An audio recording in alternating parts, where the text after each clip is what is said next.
Welcome to Saravanas kitchen. இன்றைக்கி நம்ம சாமை இட்லி எப்படி ரெடி பண்ணுறதுன்னு பார்க்கலாம்.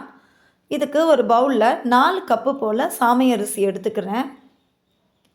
1 கப்பு சாமை அரிசிக்கு 1/4 கப்பு உளுந்து, இதுதான் கணக்கு. இப்போ நான் 4 கப்பு சாமை அரிசி எடுத்துக்கிறேன்.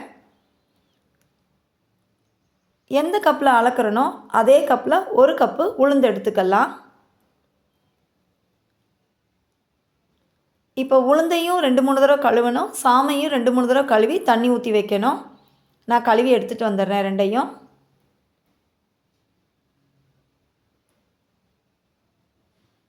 ரெண்டையும் நல்லா கழுவியாச்சு, தண்ணி ஊற்றிட்டேன். இப்போ தட்டு போட்டு மூடி வச்சிடலாம். ஒரு 4 மணி நேரம் போல் ஊறட்டும். இப்போ கிரைண்டரில் நான் ஃபஸ்ட்டு உளுந்தை போட்டுக்கிறேன். உளுந்தை நல்லா பஞ்சு மாதிரி வர அளவுக்கு ஆட்டி எடுத்துக்கணும். நல்லா சாஃப்ட் ஆகிடுச்சு. இப்போ நான் ஒரு பாத்திரத்தில் எடுத்துடுறேன்.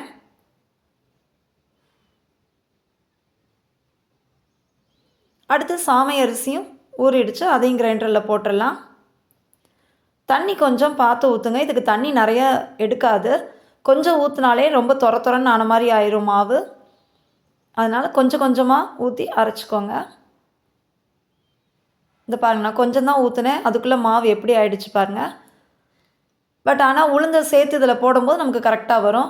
இப்போ நான் கிரைண்டரில் உளுந்தையும் சேர்த்தே போட்டுட்டேன். சாமை அரிசி நல்லா ஆட்டுப்பட்டதுக்கப்புறம் உளுந்தை போட்டுட்டு அதுக்கு தேவையான அளவுக்கு உப்பையும் சேர்த்துட்றேன்.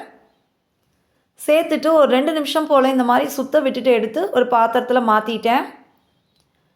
8 மணி நேரம் போல் ஊறி இருக்குது. இப்போ பாருங்கள், மாவு நல்லா புளிச்சு மேலே வரையும் வந்துருச்சு. இப்போ இட்லி தட்டில் துணியை விரிச்சிட்டேன். எல்லா குழிலையும் இட்லியை ஊற்றிடலாம். இட்லி பாத்திரம் அடுப்பில் தண்ணி ஊற்றி வச்சுருக்கேன், அதுவும் நல்லா கொதிக்க ஆரம்பிச்சிருச்சு. இப்போ தட்டை தூக்கி நம்ம பாத்திரத்தில் வச்சிடலாம். மூடி வச்சுட்டேன். இட்லி சூப்பராக வெந்துருச்சு. ஒரு சின்ன ஹோல் போட்டு பார்த்தேன், கையில் ஒட்டவே இல்லை. இப்போ எல்லா இட்லியும் ஒரு 2 நிமிஷம் போல் வெயிட் பண்ணிவிட்டு நம்ம அதை தலைகீழாக எடுத்து வச்சுட்டு துணியை மட்டும் மேலாக நம்ம எடுத்தாலே சூப்பராக இட்லி ஒட்டாமல் அழகாக வந்துடும். ஒரு 2 நிமிஷம் மட்டும் கொஞ்சம் வெயிட் பண்ணுங்கள், அப்போ நிறைய ஒட்டாமல் வரும்.